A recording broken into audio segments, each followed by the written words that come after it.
Greetings, fellow seekers of slumber. Tonight we're taking a look behind the enchanted veil of Hogwarts to reveal a truth often overlooked. That it utterly sucks to be a student in that place. You've probably seen the moving staircases, the soaring spells, and the brave young wizards fighting dark lords. It all looks rather grand, doesn't it? A dream, perhaps, for anyone who ever wished for a letter from an owl. But let's be brutally honest for a moment, just between us. If you, a person accustomed to things like functioning plumbing, predictable food, and a general absence of giant spiders, were to suddenly find yourself as an 11-year-old student at Hogwarts School of Witchcraft and Wizardry, your magical career would likely end before you even found the Great Hall. You wouldn't be battling dark wizards. You'd be battling something far more insidious, sheer, unadulterated medieval-level discomfort spiced with a dash of magical chaos. Think about it. This isn't some pristine, sanitized wizarding academy run by modern health and safety regulations. This is a 1,000-year-old castle. A castle, mind you, that has seen more unspeakable horrors, less than thorough cleaning spells and questionable magical experiments than most ancient ruins have seen actual dust bunnies.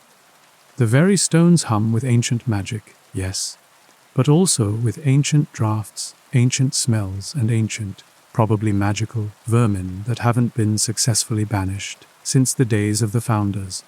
Your first morning would be a rude awakening, and not just because you'd be sharing a dormitory with 7 other people, likely snoring like enchanted dragons.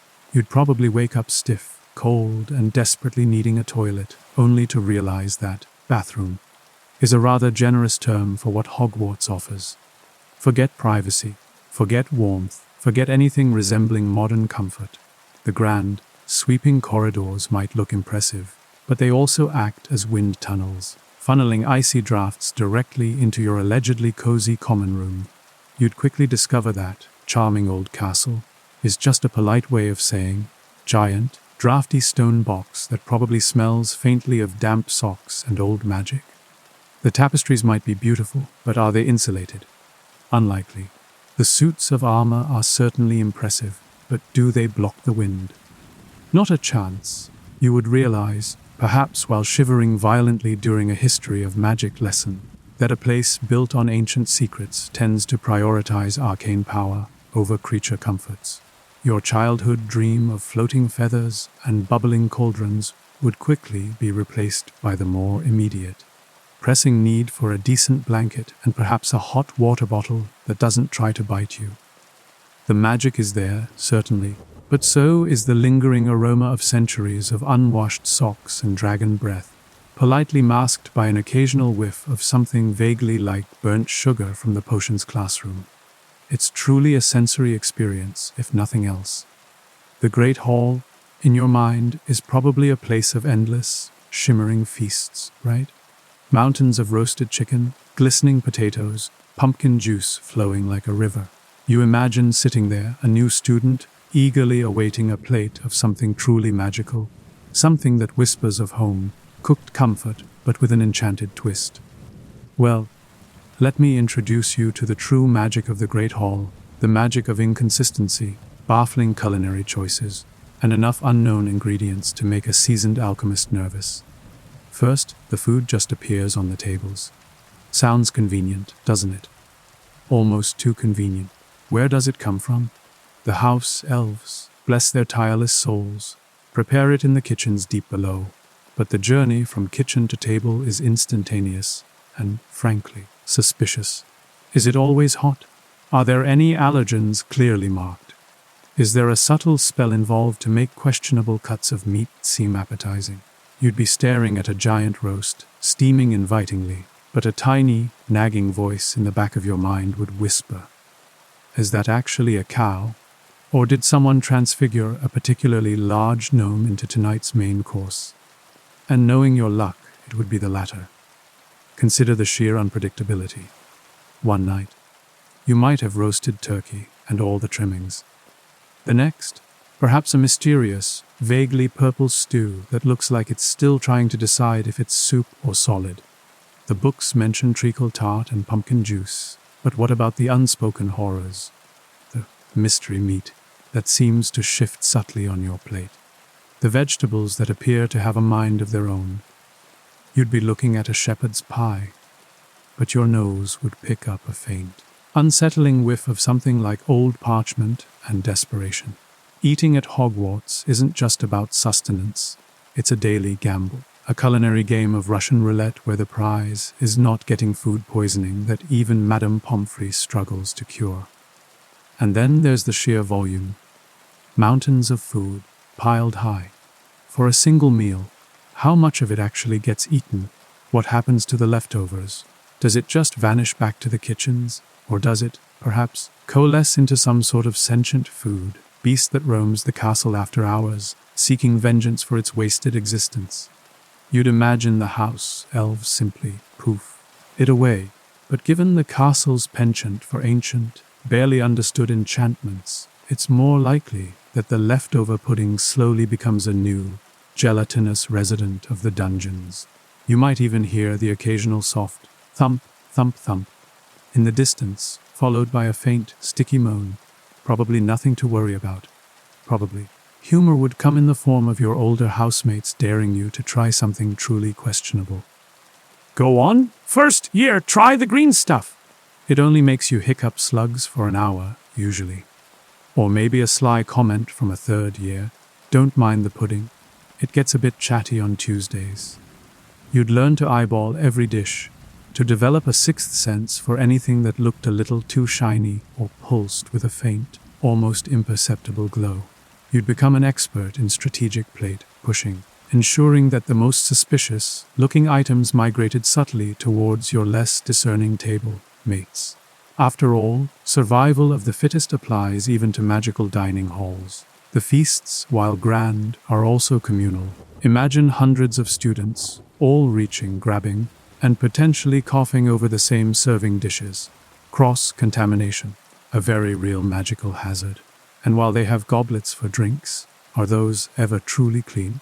Or are they just magically filled with a simple cleaning charm that leaves behind a faint, lingering taste of whatever potion was spilled there last week?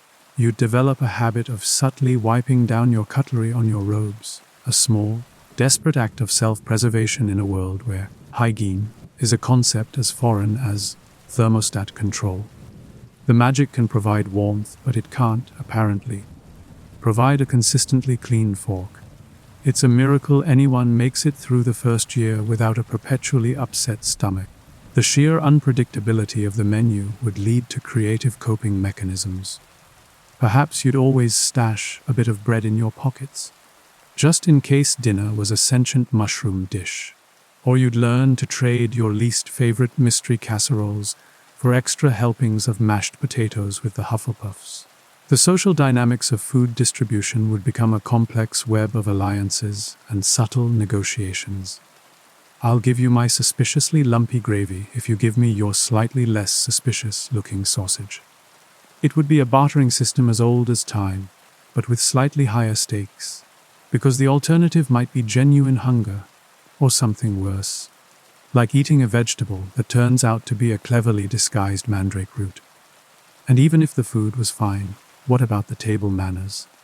Hundreds of excited, often messy, children and teenagers, all with varying degrees of self-control. Food flung through the air by accident or on purpose by feuding house members. Drinks spilled. Crumbs everywhere.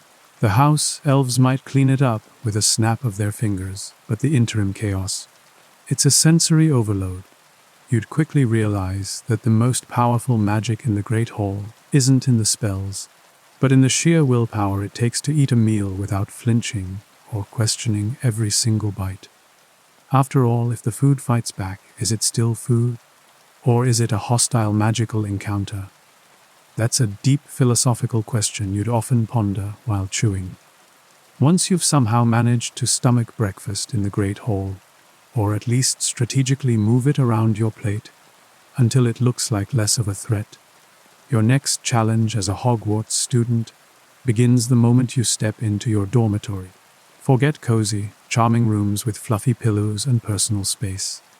Welcome to dormitory life, a continuous lesson in communal living, questionable comfort, and absolutely zero privacy. These aren't just rooms, they're social experiments in miniature, designed, it seems, to test your tolerance for other people's habits. Imagine stepping into your assigned dormitory for the first time. The common room, while grand, is a hub of constant noise and activity. You'd find yourself sharing a relatively confined space with several other students from your house and year. Your bed? It's likely a lumpy, half-rotted straw mattress, probably stuffed with straw or hay, and almost certainly teeming with fleas and other tiny, unwelcome guests. There's no luxurious memory foam, no plush pillows that cradle your head just right, and absolutely no Egyptian cotton sheets that whisper promises of soft slumber. Instead, you're looking at rough wool blankets, which, by the way, haven't been washed since last winter and probably weigh as much as a small cow due to accumulated grime. The faint, yet persistent, smell of damp hay and unidentifiable organic matter would quickly become your new normal. Truly, a scent experience that would make any modern laundry detergent salesperson weep. Privacy, a concept you likely cherish from your pre-Hogwarts life, is practically non-existent. There are no private bedrooms, no curtains you can draw for a moment of solitude, and certainly no me time. When you're living in a single, open space with 8 other people, every snore, every whispered secret, every rustle of a turning body on a straw mattress would be amplified in the echoing stone confines of the dormitory. You'd learn to sleep through the sound of your roommate muttering spells in their sleep, or the occasional frantic scratching coming from someone's bed as they battled a particularly stubborn flea. Your personal belongings would be crammed into a small chest or trunk, constantly at risk of being rummaged through by a curious housemate, or worse, a curious magical creature that somehow managed to sneak in. And let's talk about temperature control, or rather, the complete lack thereof. Hogwarts is an old castle, a very old castle. That means drafts, lots of drafts. So, in winter, despite the common room fireplace, your dormitory would be perpetually cold, with the chill seeping in through ancient stone walls and gaps in the window coverings. You'd bundle up in your scratchy wool tunic, shivering under your grimy blanket, wondering if your toes would ever feel truly warm again. In summer, on the other hand, the stone would retain the day's heat, turning your shared sleeping space into a stuffy, humid oven. You'd sweat through your rough wool layers, but removing them would be scandalous, and also invite a new host of insect bites from the ever-present magical mosquitoes. It's a lose-lose situation, isn't it? No wonder some students develop a perpetually grumpy demeanor. The communal aspect extends beyond just sleeping. Imagine sharing changing space with everyone else. No private dressing rooms, no locked wardrobes, just the open dormitory, where modesty is a forgotten virtue and quick changes become an art form. You'd quickly learn the subtle dance of turning your back at just the right moment, or perhaps mastering a complex levitation charm to hold a blanket around you while you switched out your robes. It's truly a test of how comfortable you are with public vulnerability. The noise! Oh, the noise! Beyond the snoring, you'd have the creaking of old beds, the whispers of late-night study sessions, the occasional loud argument, and perhaps the strange hooting or squawking of an owl delivering mail right inside the room. It's a constant symphony of human and animal sounds, all blending into a unique Hogwarts lullaby that would either drive you insane or teach you to sleep through a dragon attack. You'd learn to value silence, even if it meant stuffing your ears with old socks or casting a muffled, quietening charm on yourself that probably just made you hum loudly in your sleep instead. And what about the sheer inconvenience of everything? Need to study late. You'd have to use a flickering lamp, as electric lights are a futuristic dream. Want to read in bed, prepare for neck strain and blurry vision from the dim magical glow. Your modern notions of comfort, convenience, and personal space would shatter quicker than a cheap glass goblet during a particularly boisterous feast in the Great Hall. You'd spend your nights tossing and turning on a lumpy bed, listening to the creaking of ancient timber and the rustle of your housemates, perhaps contemplating how much you miss the predictable hum of a fan and a truly soft pillow. The magic is enchanting, yes, but the living conditions. Their pure medieval charm, with extra fleas and unexpected drafts, and you'd probably be far too tired to even think about dark wizards after a few nights of that. Having survived the questionable comfort of your dormitory bed, and possibly an early morning encounter with a stray house elf, your next, and arguably most dreaded, challenge as a Hogwarts student would involve the bathroom. Forget everything you know about modern plumbing and hygiene. In a castle as ancient as Hogwarts, magical solutions rarely extend to basic sanitation in a way that truly benefits the students. You are about to enter a world where calling a bathroom a chamber of secrets might not be so far off the mark, not because of a mythical beast, but because of what secrets might be lurking in the pipes, or lack thereof. The concept of a private, clean toilet with a flush is an alien one in the 14th century, and Hogwarts, despite its magical advancements, often feels stuck in that era regarding basic amenities. While we know of the Chamber of Secrets entrance being in a girl's bathroom, this implies the existence of specific facilities, but their nature is far from luxurious. For most of your daily needs, you'd likely be dealing with something akin to a medieval outhouse, or perhaps a chamber pot that gets emptied eventually. The smell, even if magically contained most of the time, would be a constant, subtle undertone to your magical education. Think of its centuries of magical experimentation, brewing of questionable potions, and generations of students. The lingering aroma would be less freshly brewed polyjuice potion, and more stale beer, human sweat, and goat, plus something you pray isn't mold, but in your soul probably is. Scented candles, if they existed, would likely just melt on the stone floor, offering little relief. Bathing would be an even more complicated affair. Forget the idea of stepping into a warm, private shower. If you're lucky, there might be a communal bathhouse, much like those in medieval towns, though these historically gained reputations for gossip and scandal. And, knowing the magical world's general disregard for Muggle inventions, it wouldn't surprise you if the ancient wizards believed that bathing actually opened your pores and let the disease in. That's right. Washing yourself could be considered medically risky by some of the more traditional and perhaps less hygienic staff members. Apparently, you're cleaner if you never remove the protective layer of filth caked onto your skin.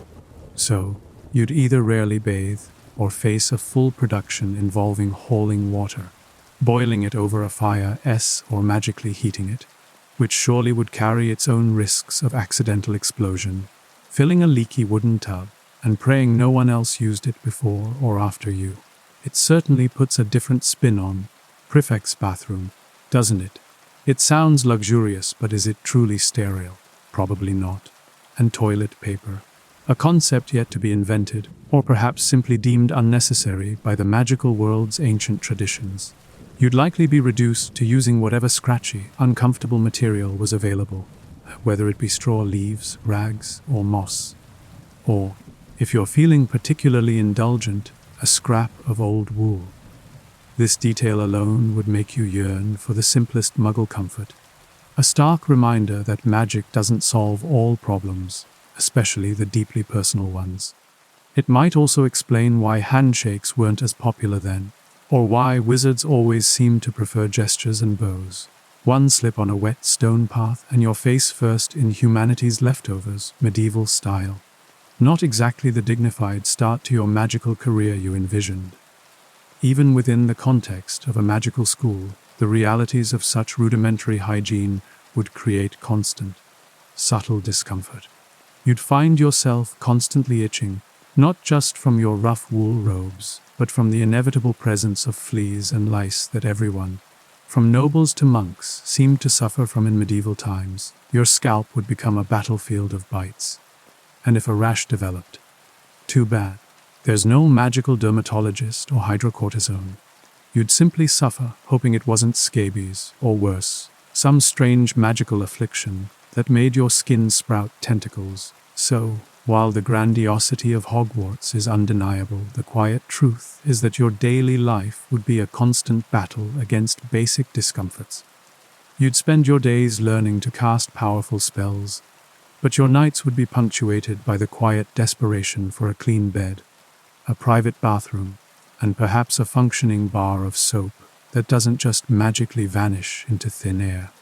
The magic might be grand, but the mundane realities would be relentlessly, unapologetically medieval, and you'd probably be far too distracted by your itching to even notice that the fat lady in the portrait just gave you a judgmental look.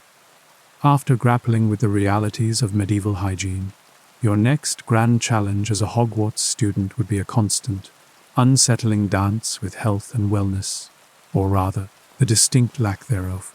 Forget modern hospitals, sterile environments, or even a basic understanding of germ theory.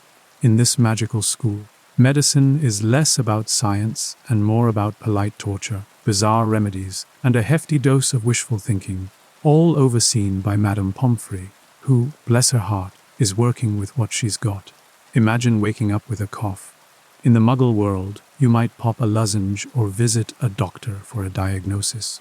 At Hogwarts, however, a simple cough could escalate into a week of hacking up what feels like your very soul, with no doctors in sight and perhaps a kindly, but firm, house elf offering you hot onion tea and even firmer prayers. The most common illnesses, the mundane ones you'd easily shake off in your own time, become genuine threats. Pneumonia, for instance, could kill you faster than you could say, "Hail Mary," in this world.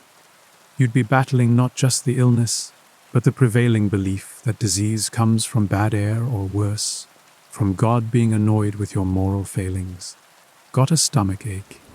Must have been your sinful thoughts, so hope you like confessing while vomiting. Then there are the truly magical ailments. The accidental backfiring of a spell, a misplaced curse, or an unfortunate encounter with a creature that prefers to express its displeasure through various bodily fluids. Imagine having a broken bone. In the Muggle world, it's a quick trip to the emergency room, an X-ray and a cast. At Hogwarts, it's a terrifyingly long wait, the possibility of scale grow, which, while effective, probably tastes like old socks and regret, and the distinct risk of your bones simply vanishing entirely if the spell isn't precise. There's certainly no anesthesia, unless you count passing out from sheer pain. Surgery, if needed, would be performed with knives that haven't been cleaned since the Crusades, heated over a fire not for sterilization, but because they just look scarier that way. Antibiotics are centuries away, leaving minor infections to fester into something far more deadly. The school also presents unique health hazards from its daily operations. Potions class alone is a minefield of potential disasters. One wrong ingredient, one mispronounced incantation, and you could be dealing with boils, uncontrollable hiccuping, or perhaps spontaneously turning into a very confused badger. Snape wouldn't be sympathetic, he'd just deduct points. Then there are charms accidents, transfiguration mishaps, and the general unpredictable nature of magic itself. You might think you're casting a simple Lumos spell, only to accidentally illuminate your own internal organs with a painful green glow. Madame Pomfrey would just sigh, muttering about the foolishness of young wizards, before giving you something truly vile to drink. The treatments themselves are often as unpleasant as the ailments. If you have a fever, too much blood is clearly the problem. So get ready for bloodletting, where your life force is literally drained into a bowl using a dull blade or a hungry leech. Yes, the same guy who might give you a medieval haircut could also be extracting your hemoglobin, feeling sad or anxious. That's an excess of black bile, apparently, and the cure might involve laxatives or a warm herbal purge. At this point, if your condition worsens, they're preparing for the cure known as death. And if by some miracle you recover, everyone just assumes God took pity on you. The doctor takes full credit, and the leech probably gets promoted. And let's not forget the creatures. Sure, some are fluffy and adorable, but others are genuinely dangerous, even when being cared for in class. Imagine being attacked by a flobberworm and needing an antidote, only to discover the cure involves a very unpleasant, wriggly counter spell, or a pygmy puff sneeze that somehow triggers a localized rain cloud above your head for a week straight. Hygiene in a world with owls delivering mail indoors, and various magical creatures roaming free is a constant, losing battle against dander, droppings, and unexpected magical effluvia. You'd find yourself constantly itching, not just from your rough wool robes, but from the inevitable presence of fleas and lice that everyone, from nobles to monks, seemed to suffer from in medieval times. Your scalp would become a battlefield of bites. So, while Hogwarts might be magical, it's also a place where basic health and well-being are constantly under siege. You'd spend your days worrying about passing your exams, but your nights would be filled with a more primal fear. Will I survive the night without contracting spattergroit from a leaky cauldron, or a mysterious stomach ailment from a suspiciously green sausage? You'd quickly realize that medicine in the Middle Ages, even magical medicine, is less about healing and more about surviving the cure. And honestly, between the strange medical practices and the constant threat of magical sickness, you'd probably yearn for a simple muggle ibuprofen and a quiet night in a germ-free bed. It's a miracle anyone makes it to graduation with all their humors still intact. Beyond the bizarre biology of magical creatures and the terrifying volatility of potions class, your daily life as a Hogwarts student would be a constant high-wire act, perched precariously between chaotic classrooms and teachers who, let's be honest, often seemed less concerned with your well-being and more with their own eccentricities or personal grudges.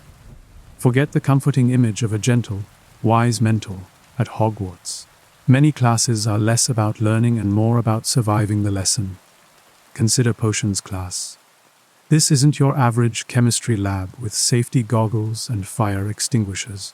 This is a dimly lit, dungeon-level classroom, perpetually shrouded in swirling steam and suspicious odors that would make a seasoned alchemist cough. You are dealing with volatile ingredients, unstable reactions, and a teacher, Professor Snape, whose primary teaching method seems to be public humiliation and thinly veiled threats. One wrong measurement, one incorrectly pronounced incantation, and you could be facing boils, uncontrolled hiccuping of slugs, or perhaps spontaneously transforming into a very confused badger. Snape wouldn't be sympathetic, he'd just deduct points, probably while making a snide comment about your lack of talent.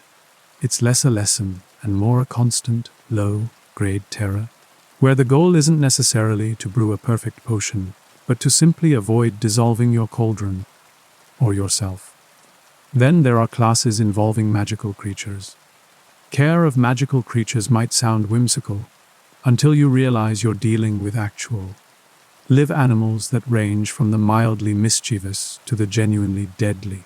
1 minute you're learning about fluffy little flobberworms, the next you're being introduced to a creature that breathes fire, has razor-sharp claws, or possesses a charming habit of biting off limbs. Your Professor Hagrid, while kind-hearted, has a rather unique definition of safe and domesticated. You might be told to approach a hippogriff, a proud and dangerous beast, and suddenly find yourself needing to master complex bowing etiquette under extreme pressure, all while a massive, feathered creature with sharp talons glares at you. One wrong move, and it's off to Madame Pomfrey's for something truly vile to drink and a stern lecture about respecting magical beasts. It's less a classroom and more a constant negotiation with potential dismemberment. Even seemingly safe classes like charms and transfiguration carry their own inherent risks.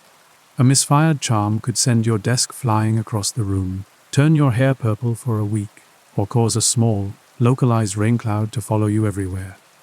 Transfiguration, the art of changing one thing into another, has endless possibilities for chaos.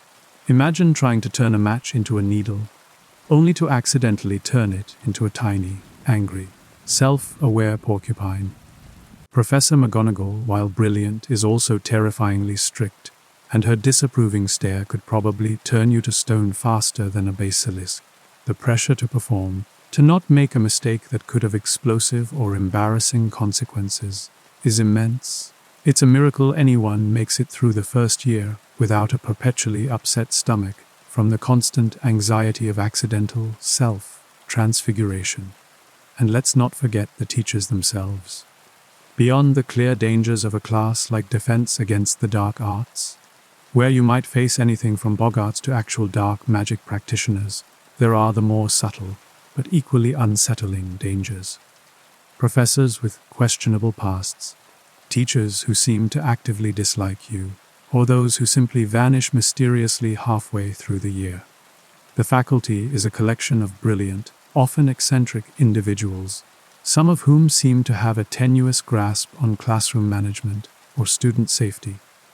You'd quickly learn to gauge a teacher's mood from the flicker in their eye or the twitch of their wand, a critical survival skill that has nothing to do with magic and everything to do with avoiding detention or a hex. The unpredictable nature of these classes means that every day is an adventure, but not always the fun kind. You might sit down for ancient runes, hoping for a quiet hour, only for the classroom to suddenly flood, or for a forgotten magical artifact to spontaneously combust.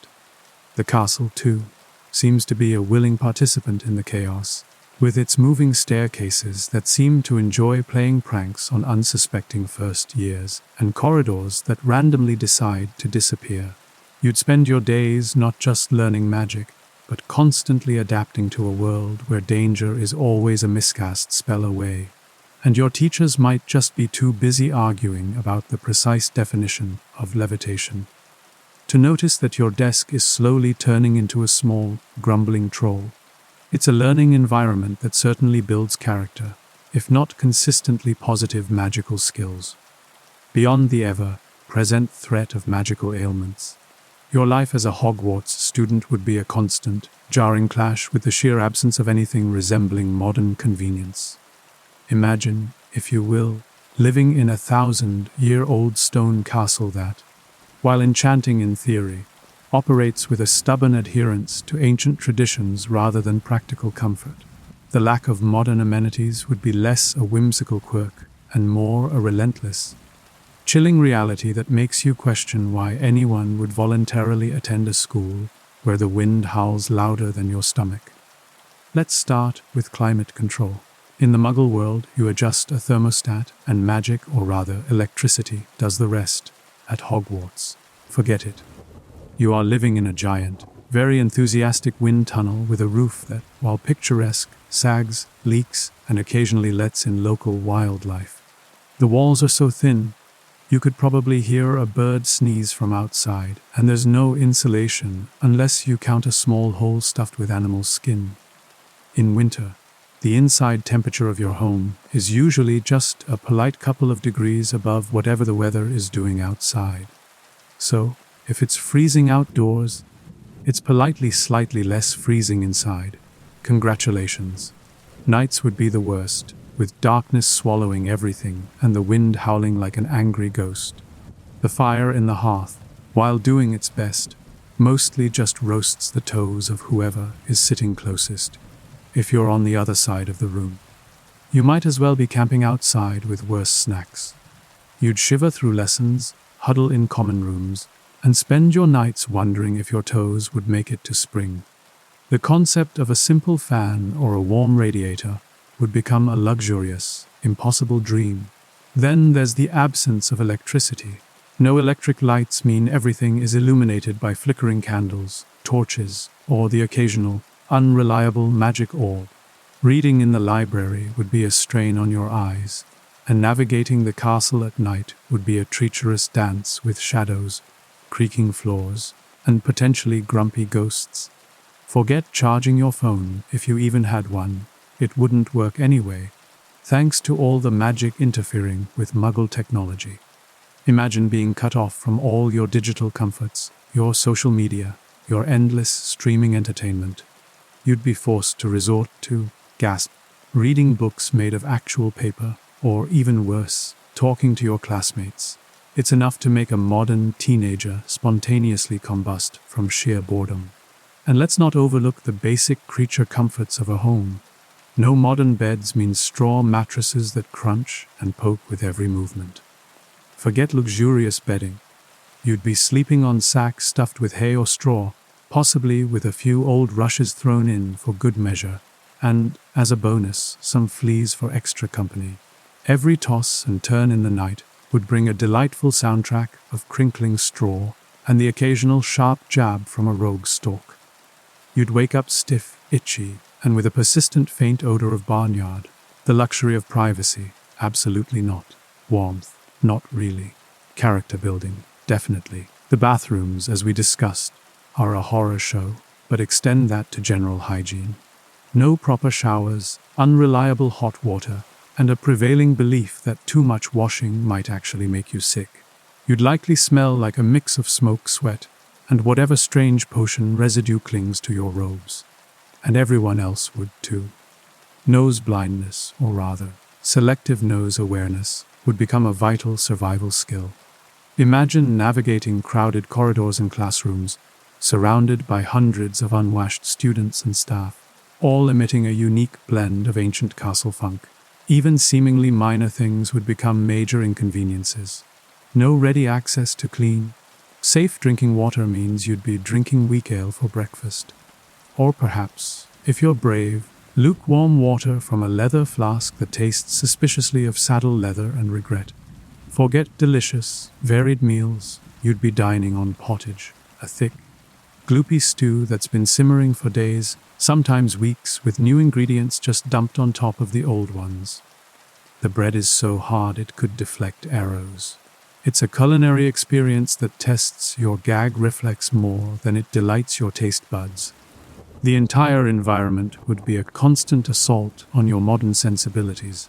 Drafts would sneak into every crack and gap, swirling around and making sure you never got too comfortable. You'd be patching gaps with moss, jamming old rags into the worst drafts, and rubbing sheep grease into the walls. You'd quickly yearn for the simple, predictable comfort of climate control, fresh food, and a clean bed. Your dreams of daring magical adventures would be replaced by the quiet, desperate longing for a warm, private, and hygienically sound space. It's a harsh truth, but without these modern conveniences, Hogwarts would likely feel less like a school and more like a very ornate, very drafty prison of discomfort. Even if you manage to navigate the perilous academic landscape of Hogwarts, your next challenge would be the subtle, yet pervasive, undercurrents of social hierarchy and bullying. Forget a nurturing environment where everyone holds hands and sings Kumbaya around a magical campfire. This is a 1,000-year-old institution steeped in tradition. And tradition, unfortunately, often includes rigid social structures and a distinct lack of oversight for those who enjoy making other people's lives miserable. You wouldn't just be battling dark magic, you'd be battling social discomfort and the casual cruelty of your peers, often with little to no adult intervention. Firstly, the house system, while designed to foster a sense of belonging, also inadvertently creates a ripe breeding ground for rivalry and prejudice. You're sorted into Gryffindor, Hufflepuff, Ravenclaw, or Slytherin on your very first night, immediately defining your identity and, for many, determining who your friends and enemies will be. Inter-house rivalry isn't just a friendly competition, it can quickly devolve into open hostility, name-calling, and even mild magical harassment. Slytherins are often portrayed as the villains, and for good reason. Their house encourages cunning and ambition, which, left unchecked, can manifest as outright bullying. Imagine trying to get to class, only to be tripped by a smug fifth-year Slytherin, or having your books magically glued to your hand because you dared to win a few house points. There's no HR department for this kind of stuff. Bullying isn't just confined to inter-house squabbles. Within your own house, you'd find a hierarchy based on popularity, magical ability, or even sheer force of personality. Older students, particularly those with a flair for mischievous magic, often delight in tormenting younger, weaker, or simply less fortunate first years. There's no school counselor to report to, no anonymous tip line. Your options are generally to suffer in silence. Try to fight back, which usually ends badly. or hope a benevolent older student decides to take you under their wing. The teachers, busy with their own eccentricities and teaching dangerous subjects, often seem oblivious or simply accept that kids will be kids. Even if kids are turning each other's hair green or conjuring slugs into their shoes, the school's design itself contributes to this problem. Hidden passages, secret rooms, and vast, unsupervised areas provide ample opportunity for bullies to operate away from adult eyes. The Forbidden Forest, for instance, is off limits for a reason, but it also becomes a perfect spot for daring, and often cruel, nocturnal activities among students. Imagine being lured into a secluded corridor under false pretenses, only to find yourself cornered by a group of older students with wands at the ready, eager to test out a new hex they learned from a dubious book. Social invisibility is another harsh reality.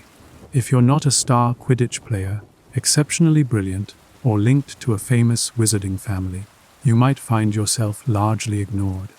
This lack of attention can lead to loneliness and vulnerability, making you an easier target for those who thrive on making others feel small. And if you dare to be different, to stand out in any way, perhaps you're a muggle, born who struggles with certain spells, or you have an unusual magical talent, you might face an even more intense level of ostracization and mockery. The magical world, for all its wonder, can be surprisingly narrow-minded. The constant social pressure, the fear of humiliation, and the lack of proper recourse for bullying would add a significant layer of stress to your daily life. You'd be worried about being hexed in the hallway, mocked in the common room, or perhaps even having your personal belongings mysteriously vanished or tampered with. It's a subtle but relentless form of torment that could wear down even the most resilient spirit. No wonder some students develop a perpetually anxious look in their eyes. You'd learn to keep your head down, blend in, and always have a few basic defensive charms ready, not for dark wizards, but for your fellow students who just had a bad day and decided your existence was the perfect outlet for their frustration. Just when you thought the academic pressure and lurking dark magic were enough to deal with, you'd be introduced to the wizarding world's most beloved, yet incredibly dangerous, sport, Quidditch. This isn't your average game of soccer or basketball. This is a full-contact, high-speed aerial battle involving flying broomsticks, enchanted balls, and a very real potential for serious, bone-shattering injury. Your career as a student at Hogwarts might be short-lived if you ever found yourself on the Quidditch pitch. Firstly, the very premise of the game is terrifying. You're expected to fly on a broomstick hundreds of feet in the air, often in unpredictable weather conditions, all while chasing or avoiding enchanted balls that can actively try to harm you. The bludgers, for instance, are not just random projectiles. They are iron balls with a mind of their own, designed to knock players off their brooms. Imagine trying to concentrate on catching a tiny, elusive golden snitch, all while a heavy, magical ball is actively trying to break your ribs. This isn't a game for the faint of heart. It's a test of nerve, agility, and a very high pain tolerance. The positions themselves come with their own unique hazards. As a seeker, your job is to chase the golden snitch, often at breakneck speeds, through a crowded sky. The risks include mid-air collisions, falling hundreds of feet, or simply getting hit by a stray bludger while your eyes are fixed on the elusive target. As a chaser, you're constantly dodging other players, trying to score goals, and potentially getting tackled or knocked about by opponents. The keepers, meanwhile, are constantly defending the hoops, putting themselves directly in the path of speeding quaffle balls. And the beaters, their job is to hit the bludgers away from their teammates, which means they are constantly in the thick of the most dangerous action, often swinging heavy bats while flying through the air.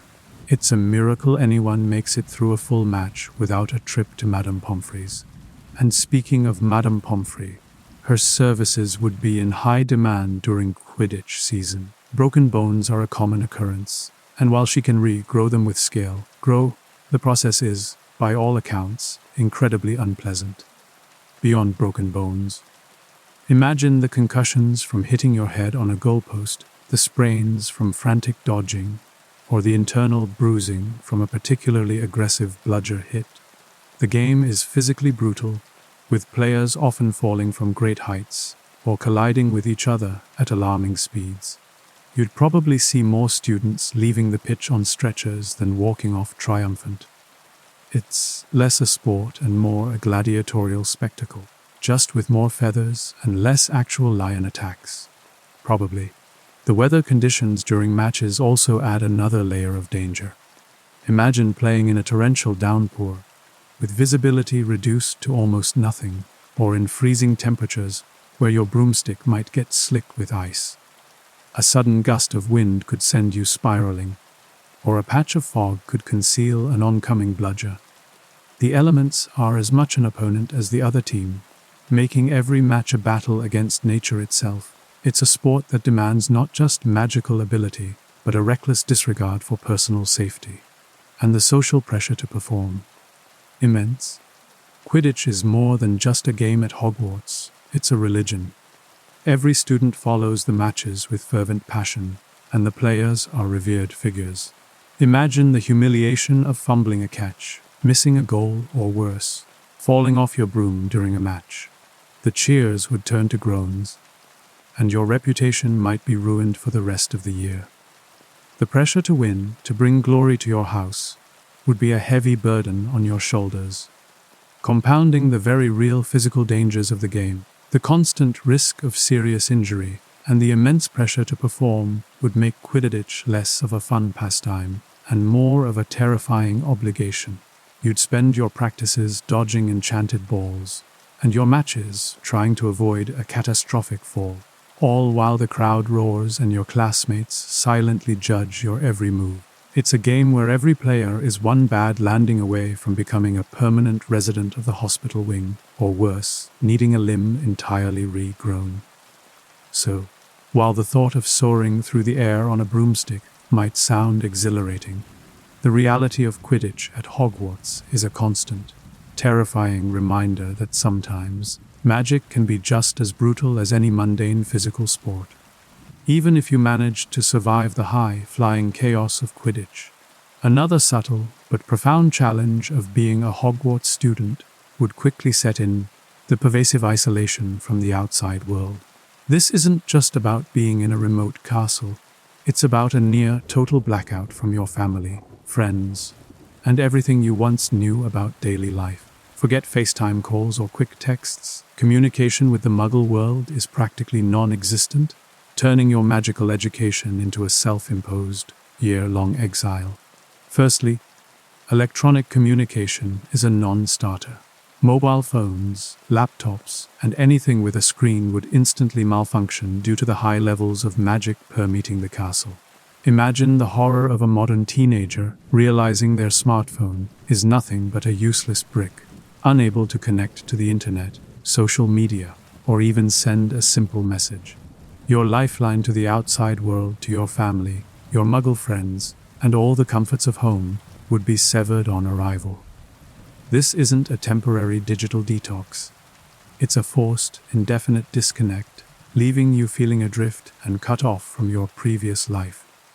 You'd probably spend the first few weeks twitching, reaching for a device that no longer works, and wondering if anyone even remembers you exist. The primary mode of communication is owls, which, while charming in theory, are wildly inefficient and completely unreliable compared to modern methods. Imagine trying to explain a complex problem to your parents via a bird that might get lost, distracted by a particularly shiny beetle, or simply decide to take a scenic detour through a thunderstorm. A letter could take days, even weeks, to arrive, and your family's reply would be equally delayed. There's no urgent send button, no confirmation of delivery. You'd be living in a constant state of uncertainty, wondering if your message ever reached its destination, or if Hedwig decided your concerns were less important than chasing a particularly plump mouse.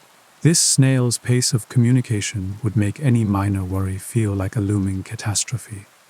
Furthermore, contact with your family is severely limited. You're essentially dropped off at the school, in September and don't see your parents again until the Christmas holidays, and then not again until the summer break.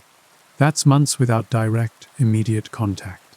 For a young, impressionable student, this prolonged separation, coupled with the lack of reliable communication, could lead to intense homesickness and feelings of abandonment. There are no weekend visits, no phone calls home to vent about a grumpy professor or a failed potion. You're on your own, immersed in a strange new world, with very little emotional support from your previous life. It's a bit like being sent to a very exclusive, very old-fashioned boarding school, except with the added stress of learning to control dangerous magical powers. News from the outside world would also be a distant, filtered affair. You wouldn't have access to television, radio, or newspapers to keep up with current events. Information would trickle in through older students, the occasional overheard conversation between teachers, or perhaps a crumpled, weeks-old copy of the Daily Prophet that only reports on wizarding news anyway. Major Muggle events could pass you by completely, leaving you feeling disoriented and out of touch with the world you came from. It's an isolating experience, where the concerns of the magical world slowly eclipse everything else. This enforced isolation cultivates a very specific worldview among Hogwarts students. They become deeply immersed in wizarding culture, its norms, and its peculiar challenges, often at the expense of their understanding or connection to the Muggle world. While this fosters loyalty to the magical community, it also creates a kind of cultural bubble, making it harder to relate to non-magical people and the world they inhabit. You'd quickly learn that the outside world, with its mundane problems and baffling technologies, seems less and less relevant with each passing day. The experience of limited contact would subtly reshape your priorities. The instant gratification of modern communication would be replaced by a newfound appreciation for the rare, delayed owl post. The constant chatter of social media would be traded for whispered rumors and dramatic pronouncements in the common room. And the comfort of knowing your family is just a call away would be replaced by a quiet, enduring self-reliance born from the understanding that, in this ancient castle, you are truly, magically, on your own. It's a journey into self-discovery, certainly, but one undertaken in a very profound and often unsettling isolation. As if the lack of modern hygiene, the questionable food, and the lurking dark magic weren't enough, being a Hogwarts student would also mean a constant, low-grade battle against the castle's most persistent residents' magical creatures that, while sometimes enchanting, are often less fantastic beasts and more glorified pests. Forget your average mouse problem at Hogwarts. The vermin might have fangs, stingers, or the ability to turn invisible. Firstly, let's address the sheer ubiquity of owls. While essential for communication, they also live indoors. Imagine hundreds of owls flying through the Great Hall, delivering mail, and then, presumably, perching wherever they please. This means all droppings, everywhere, on the tables, on the banisters, on your robes, and probably, if you're unlucky, directly onto your breakfast plate.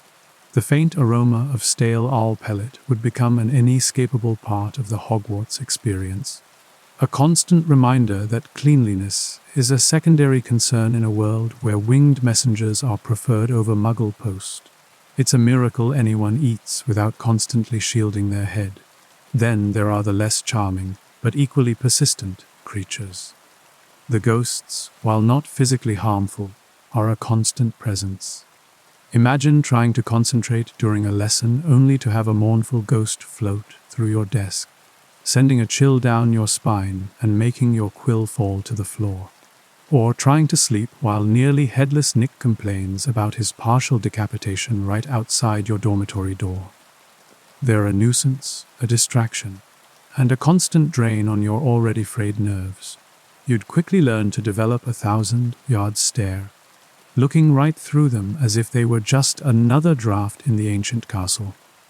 Beyond the ethereal, there are the more tangible pests. The castle is described as having domestic insects. In a building that's over 1,000 years old, with nooks, crannies, and a general disregard for modern pest control, those aren't just a few spiders. You're talking about legions of creepy crawlies, possibly enchanted or magically enhanced, lurking in every shadow. Spiders as big as your hand, centipedes with too many legs, and probably some multi-limbed, vaguely glowing bugs that haven't been officially categorized by the Ministry of Magic yet. You'd learn to sleep with your blankets tucked tight, not just for warmth, but to create a defensive perimeter against anything that might crawl out from under your bed. And let's not forget the larger, more inconvenient magical creatures. The giant squid in the lake, while mostly harmless, could still cause a minor ripple or a major splash during a particularly stormy evening, potentially swamping any small boats or unfortunate students on the shore. The various creatures in the Forbidden Forest are, as the name suggests, forbidden for a reason. But they often wander out, or students foolishly wander in. You could be strolling through the grounds, minding your own business, when you stumble upon a grumpy centaur or a particularly ill-tempered acromantula that somehow got lost. The constant threat of an unexpected encounter with something that breathes fire, has too many eyes, or simply wants to eat you, would add a layer of baseline anxiety to your daily life. Even the creatures that are supposed to be helpful can be a nuisance. House elves, while industrious, are everywhere and nowhere. Their constant presence, while unseen, would make you feel like you're never truly alone, with the faint sounds of their bustling and muttering always just beyond the periphery of your hearing.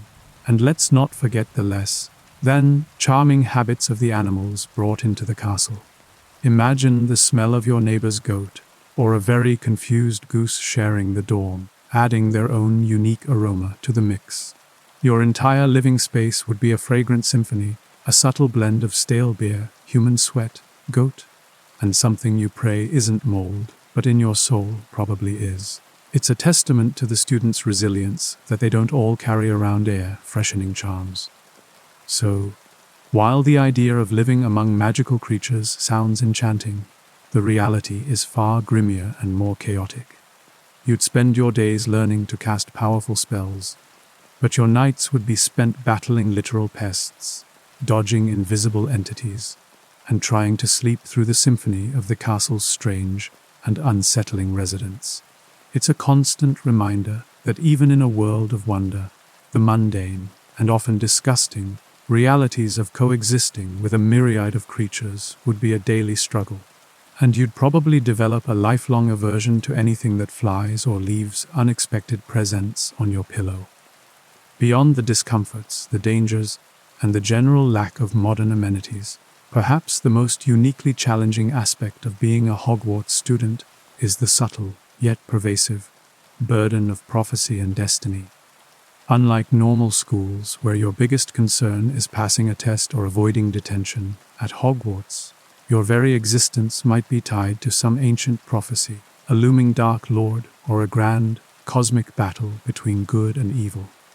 It's enough to give anyone an existential crisis before breakfast, let alone before their potions exam. Imagine being a first-year student, bright-eyed and bushy-tailed, eager to learn simple charms and perhaps make a friend or two. Then you realize that one of your classmates is the boy who lived, famous for surviving an attack by the darkest wizard of all time. Suddenly, the stakes of your education aren't just about getting a good job after graduation. They're about being tangentially involved in a global conflict. You might find yourself caught up in mysterious events, targeted by unknown forces, or simply forced to confront the chilling reality that the very air you breathe is thick with the residue of a cosmic struggle. It's a lot to process for an 11-year-old who just wants to learn how to make a feather float.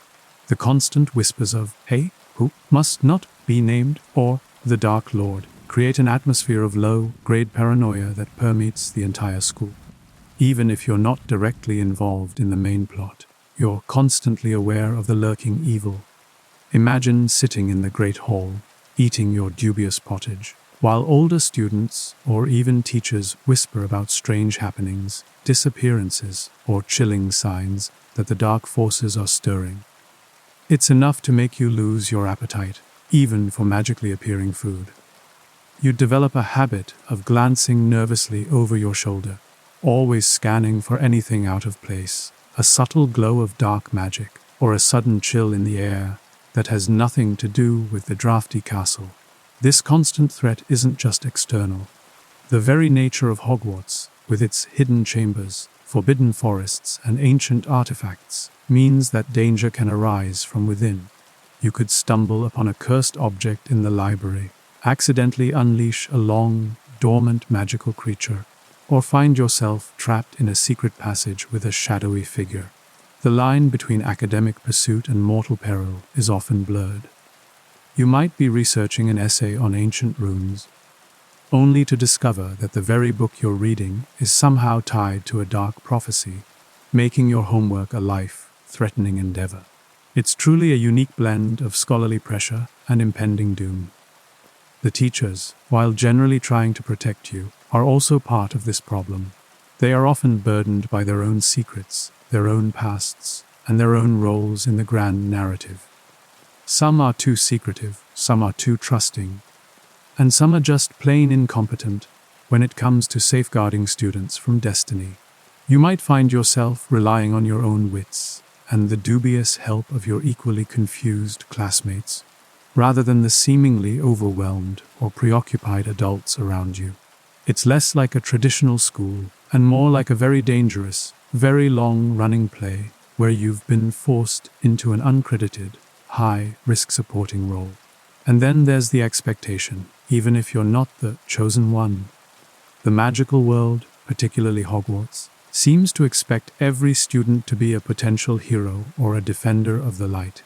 You're constantly being tested, subtly pushed to confront your fears, and encouraged to develop skills that extend far beyond simple academic knowledge. This unspoken burden of destiny means that even a mundane class can suddenly pivot into a life or death scenario, forcing you to make quick decisions with potentially catastrophic consequences. You might just want to learn to make a teapot dance, but the universe seems to have other plans for you, plans that usually involve facing down something terrifying before bedtime. It's a lot to handle for anyone, let alone a child trying to adjust to a new school. So, you've battled the cold, the hunger, the questionable hygiene, the monstrous teachers, the lurking dark magic, the brutal sport, the isolation, and the sheer burden of potential world-saving destiny. If you've made it this far, congratulations. You've survived a fictional single day at Hogwarts. But in reality, the romanticized image of Hogwarts, glittering with magic and adventure, often blinds us to the very real, often medieval, challenges that would make daily life a relentless struggle, a far cry from the cozy fantasy sold in books and films. The enduring myth of Hogwarts is one of wonder and excitement, a place where every corner holds a new enchantment, and every lesson is a step closer to becoming a powerful wizard. You imagine roaring fires, whispered secrets in grand libraries, and thrilling duels in shadowy corridors. You picture yourself soaring above the Quidditch pitch, wand at the ready, part of a world far grander and more exciting than your own. And in many ways, that magic exists, certainly. But it exists alongside a reality that would make most modern individuals pack their trunks and beg for a Muggle bus ticket home before dinner. The practicalities of living in a 1,000-year-old castle, designed for a different era, would quickly chip away at the enchantment. The pervasive cold in winter, seeping into your very bones, would turn magical studies into a shivering endurance test. You'd find yourself constantly bundled in scratchy wool, dreaming of central heating and a warm, insulated home. The concept of personal space, a given in contemporary society, would be an alien luxury in dormitories teeming with other students and, presumably, a healthy population of castle critters. You'd learn to value the tiniest sliver of quiet, or perhaps develop a magical noise, cancelling charm just to get a moment's peace from the endless chatter and snoring. Food, while magically appearing in abundance, comes with an unsettling air of mystery and inconsistency. You'd be constantly wary of the strange stews and unidentifiable meats, silently questioning their origin and hoping they don't lead to a week in Madame Pomfrey's care, enduring questionable magical remedies. The sheer unpredictability of every meal would turn eating from a pleasure into a cautious act of self-preservation. And let's not even start on the bathrooms, where the very idea of flushing toilets and hot, running water would be a fantastical dream, replaced by communal facilities that would severely test your personal hygiene standards. The academic demands, far from being simply challenging, carry genuine risks. Potions class could result in explosive accidents, transfiguration could leave you permanently disfigured or at least severely embarrassed, and defense against the dark arts often means facing actual, terrifying threats. Your teachers, while powerful, might be too eccentric, too distracted, or too deeply entangled in their own personal dramas to provide consistent care or oversight. You'd quickly realize that a passing grade isn't just about knowledge, it's about avoiding accidental self-hexing or a direct encounter with a rogue beast. And the constant, low-grade hum of danger from dark magic, ancient curses, and the occasional malevolent presence would be a relentless source of anxiety. You wouldn't just be worried about homework. You'd be worried about being caught in a crossfire between good and evil, or stumbling upon a cursed object that tries to steal your soul. The magical world, while wonderful, often feels like it's perpetually on the brink of disaster, and you, as a student, are unwittingly placed right in the middle of it. So, the next time you envision yourself receiving that awl, think beyond the spells and the soaring broomsticks. Think of the drafts, the questionable food, the lack of privacy, the potential for permanent magical scars, and the sheer, exhausting burden of living in a world where greatness often comes at the cost of basic comfort and safety. Hogwarts, for all its undeniable charm, is a school where survival truly is the first lesson, and frankly, most of us would probably drop out before Christmas, begging to return to a world with functioning plumbing and predictable meals. The fantasy is beautiful, but the reality, that's a whole different kind of magic, one that's much harder to live through.